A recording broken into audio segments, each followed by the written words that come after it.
Salam damai sejahtera bagi kita semua. Puji nama Tuhan. Hari ini eh, kita seperti yang ditulisan itu berdoa. Berdoa berarti kita berkomunikasi, berbicara kepada Allah, dan kita percaya bahwa Tuhan mendengar. Di dalam nama Tuhan Yesus Kristus, Allah mendengar dan Tuhan, suatu kerinduan Tuhan untuk menjawab doa-doa kita. Apa yang kita butuhkan, yang kita perlukan, Tuhan akan menjawab doa. Dia itu Bapa kita.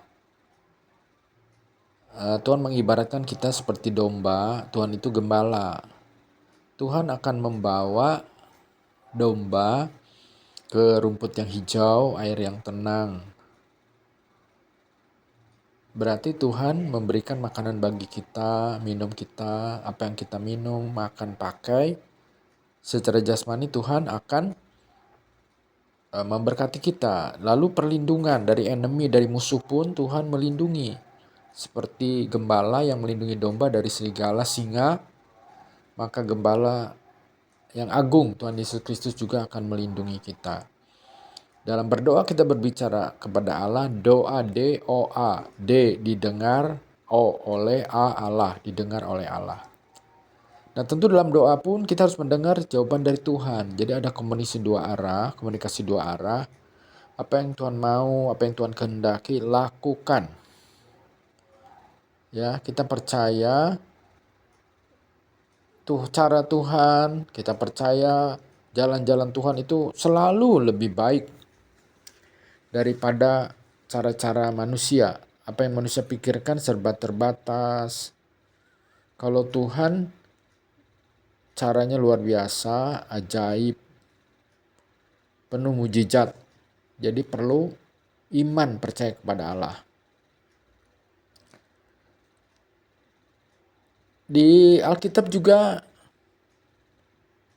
ketika Elia berdoa kepada Tuhan untuk meminta api dari langit membakar korban bakaran, itu ada maksud supaya bangsa Israel berbalik dan bertobat kepada Allah. Mereka telah menyimpang iman. Ya, lalu Tuhan menjawab doa dengan menurunkan api dari langit untuk membakar, mendatangkan api dari langit. Api itu membakar korban bakaran. Baik, Tuhan juga bisa melalui hamba-hambanya, para nabi, seperti kisah Panglima Naaman yang sakit kusta. Memang dia ingin sembuh. Lalu datang ke hamba Tuhan. Hamba Tuhan ini memerintahkan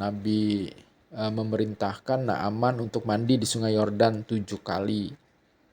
Ketika menurut, taat, patuh, maka terjadi kesembuhan. Naaman sembuh dari sakit kusta. Begitu pula saudaraku di perjanjian baru. Malah di kisah Tuhan Yesus yang dapat kita baca di kitab Matius, Markus, Lukas, Yohanes. Tuhan tuh tanya, apa yang kau mau, apa yang mau aku perbuat bagimu. Orang buta mintanya Tuhan supaya aku melihat. Tuhan menyembuhkan, jadilah seperti imanmu. Ya, jadilah seperti yang kau katakan, yang kau kehendaki. Jadi Tuhan akan mengukur, menilai, melihat bahwa permintaanmu baik, permintaanmu berguna bagi dirimu sendiri. Tuhan akan kabulkan.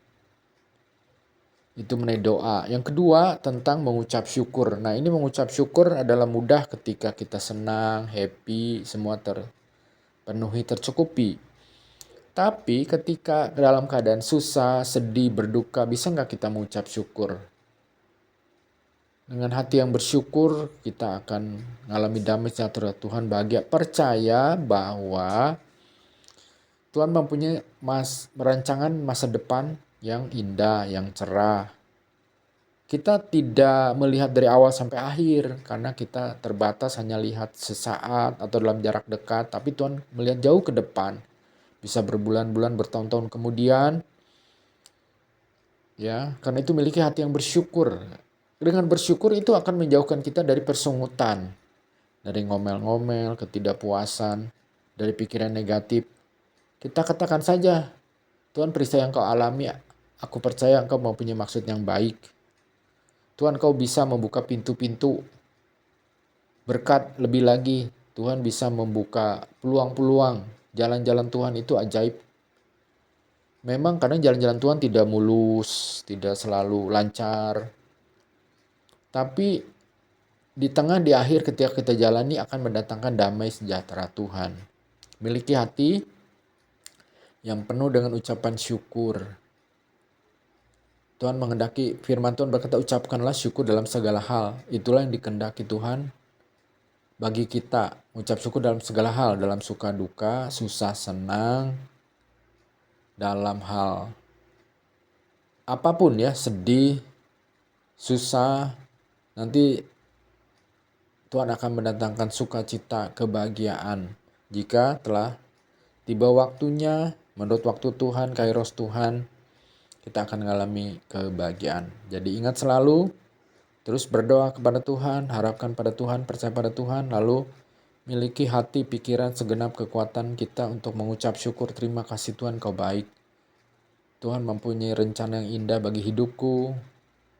Hidupku ada dalam tangan Tuhan, Tuhan mempunyai blueprint rancangan damai sejahtera indah. Puji Tuhan selama-lamanya dalam nama Tuhan Yesus Kristus, Tuhan dan Juru Selamat kita. Haleluya. Amin, amin, amin.